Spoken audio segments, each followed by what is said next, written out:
Right ఇక breaking news అయితే చూస్తున్నాం. రేపటి నుంచి తెలంగాణ అసెంబ్లీ సమావేశాలు ప్రారంభం కానున్నాయి. ఉదయం 10:30 గంటలకు సభ ప్రారంభం కానుంది. ప్రభుత్వం కొలువుదీరి ఏడాది పూర్తయిన నేపథ్యంలో అసెంబ్లీ నిర్వహించాలని ప్రభుత్వం నిర్ణయించింది. అలాగే తెలంగాణ తల్లి విగ్రహ ఏర్పాటుపై అసెంబ్లీ వేదికగా సీఎం రేవంత్ అధికారిక ప్రకటన చేయనున్నారు.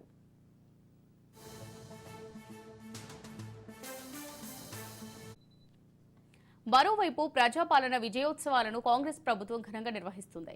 చివరి రోజు తెలుగు తల్లి ఫ్లైఓవర్ నుంచి పీవీ మార్క్ వరకు 5 చోట్ల ప్రత్యేక వేదికలపై భిన్న రీతుల సాంస్కృతిక కార్యక్రమాలకు ఏర్పాట్లు పూర్తి చేశారు. అదేవిధంగా రేపు సెక్రటేరియట్లో సీఎం రేవంత్ రెడ్డి తెలంగాణ తల్లి విగ్రహాన్ని ఆవిష్కరించనున్నారు.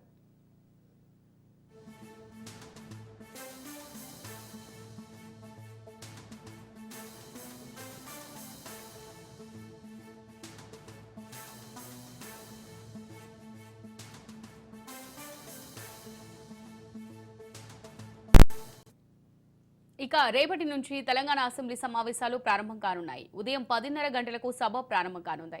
ప్రభుత్వం కొలువుదీరి ఏడాది పూర్తయిన నేపథ్యంలో అసెంబ్లీ నిర్వహించాలని ప్రభుత్వం నిర్ణయించింది. అలాగే తెలంగాణ తల్లి విగ్రహ ఏర్పాటుపై అసెంబ్లీ వేదికగా సీఎం రేవంత్ అధికారిక ప్రకటన చేయనున్నారు. ఇక దీనికి సంబంధించి మరిన్ని డీటెయిల్స్ మా ప్రతినిధి రాజు అందిస్తారు. రాజు, మూల్య రేపు అసెంబ్లీ అదేవిధంగా శాసన మండలి ఉభయ సభలు రేపు సమావేశం కాబోతా ఉన్నాయి. ఉదయం 10:30 ఈ సమావేశాలు ప్రారంభమవుతాయని చెప్పేసి ఇప్పటికే దీనికి సంబంధించి అధికారికంగా గవర్నర్ జిష్ణుదేవ్ శర్మ నోటిఫికేషన్ కూడా విడుదల చేయించడం జరిగింది. అదేవిధంగా తెలంగాణలో కాంగ్రెస్ ప్రభుత్వం ఏర్పాటై ఏడాది పూర్తయిన నేపథ్యంలో ఈ అసెంబ్లీ సమావేశాలకు మరింత ఆసక్తిగా కనిపిస్తా ఉంది. ముఖ్యంగా అధికార ప్రతిపక్షాల మధ్య మాటల యుద్ధం కొనసాగే అవకాశం కూడా కనిపిస్తా ఉంది.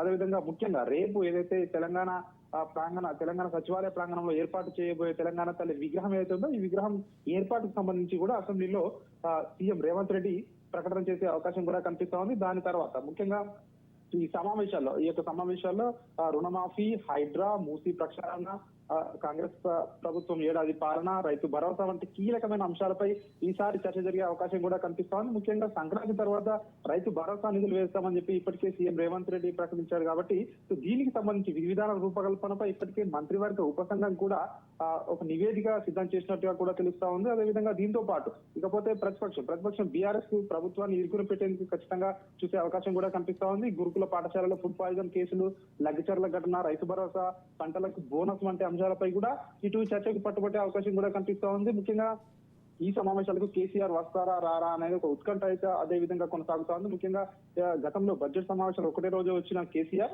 ఈ సమావేశాలకు వస్తారా రారా అనేది మాత్రం ఒక ఉత్కంఠ అయితే కొనసాగుతుంది. మొత్తం మీద ప్రభుత్వం అయితే అసెంబ్లీ సమావేశాలు ఏడాది పాలనపై చర్చకు మేము సిద్ధం అంటూ మరోవైపు ప్రభుత్వం అయితే ఇండికేషన్ ఇస్తా ఉంది. ఏది ఏమైనప్పటికీ శీతాకాల సమావేశాలు మాత్రం ఉత్కంఠగా కొనసాగే పరిస్థితి అయితే మనకు కనిపిస్తుంది. రేపు ఉదయం 10:30 ఉభయ సభలు కూడా ప్రారంభం అవుతాయని చెప్పేసి ఇప్పటికే ప్రభుత్వ అధికారిక వర్గాలు సూచించిన నేపథ్యంలో రేపటి నుంచి ఈ సమావేశాలు ప్రారంభం కాబోతా ఉన్నాయి.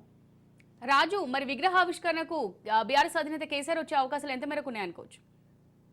ఇప్పటికే ఈ యొక్క విగ్రహ ఆవిష్కరణకు ఇప్పటికే కేసీఆర్ కు అదేవిధంగా ఇతర ప్రతిపక్ష నాయకులు బీజేపీ పార్టీ రాష్ట్ర అధ్యక్షుడు కిషన్ రెడ్డి కూడా రాష్ట్ర ప్రభుత్వం ఇన్విటేషన్ అయితే అందించడం జరిగింది. ఇప్పటికే కిషన్ రెడ్డి మాత్రం తను రాలేనని చెప్పేసి ఇప్పటికే ప్రభుత్వానికి లేఖ కూడా రాయడం జరిగింది. తను అధికారి అంటే ఇప్పటికే పార్లమెంట్ సమావేశాలు జరుగుతా ఉన్నాయి కాబట్టి ఆ పార్లమెంట్ సమావేశాల్లో తాను బిజీగా ఉంటాను, తన మంత్రిత్వ శాఖకు సంబంధించి ఆ ప్రశ్నలకు జవాబులు ఇవ్వవలసి ఉంటుంది కాబట్టి సభ్యులకు తను రాలేదని చెప్పి కిషన్ రెడ్డి ముందుగానే లేఖ అయితే ప్రభుత్వానికి రాయడం జరిగింది. మరోవైపు కేసీఆర్ ఇటు ప్రధాన ప్రతిపక్ష నేతగా ఉన్నటువంటి కేసీఆర్ మాజీ ముఖ్యమంత్రి నిన్న అయితే ప్రభుత్వం కూడా ఆయన ఫామ్ హౌస్ కి వెళ్ళి ఆహ్వానించడం జరిగింది. అయితే కేసీఆర్ ఈ యొక్క తెలంగాణ తల్లి విగ్రహ ఆవిష్కరణకు వచ్చే అవకాశాలు దాదాపు లేనట్టుగానే కనిపిస్తా ఉన్నాయి. ఎందుకంటే ఇప్పటికే ఇటు బీఆర్ఎస్ పార్టీ ఇటు కాంగ్రెస్ ప్రభుత్వంపై విరుచుకుపడతా ఉంది. తెలంగాణ తల్లి విగ్రహ మార్పు అవసరం ఎందుకు వచ్చింది, ఇప్పుడు ఒకవేళ మార్చినా కూడా తెలంగాణ అస్తిత్వంపై దెబ్బతీసే విధంగా కూడా అందులో మార్పులు చేయవలసిన అవసరం ఏమొచ్చిందని చెప్పేసి కూడా ఇప్పటికే BRS party working president KTR విమర్శలు సంధిస్తా ఉన్న నేపథ్యంలో కేసీఆర్ వచ్చే అవకాశాలు దాదాపుగా లేనట్టుగా కూడా పార్టీ వర్గాల నుంచి అయితే సమాచారం అందుతా ఉంది. ఏదేమైనప్పటికీ ప్రతిపక్ష పార్టీల నేతలైతే ఎవరు కూడా ఈ యొక్క సమావేశానికి దాదాపుగా వచ్చే అవకాశం అయితే కనిపించట్లేదు. కేవలం కాంగ్రెస్ పార్టీ మాత్రమే ఈ యొక్క ప్రభుత్వం పక్షాన ఏర్పాటు చేసే అవకాశం అయితే మనకు కనిపిస్తా ఉంది. Right, thanks for the updates Raju.